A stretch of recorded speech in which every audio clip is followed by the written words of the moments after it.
নাম না করে কুকথা বলেছিলেন মীনাক্ষী? দরকার ছিল কি? নেত্রী হতে গেলে অনেক কিছু মাথায় রাখতে হয়। ঘরের ভেতর বাথরুমে যারা গান করেন, বাথরুম সিঙ্গার বলে কেন? তারা মনে করেন তাদের গান গাওয়ার জন্য ওই জায়গাটাই যথেষ্ট, তারা জনসমক্ষে মঞ্চে উঠে গান গাওয়ার যোগ্য নন, সেই জন্যই তো তারা বাথরুম সিঙ্গার।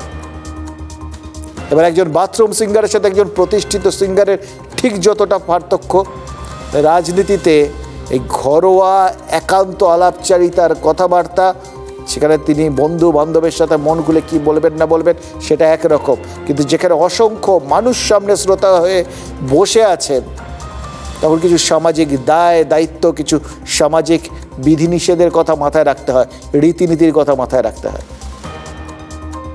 কুকথা বলেছিলেন মীনাক্ষী, প্রতিক্রিয়ায় বারবার সেই কুকথাটার কথাই ঘুরিয়ে ঘুরিয়ে উল্লেখ করে গেলেন কুণাল ঘোষ।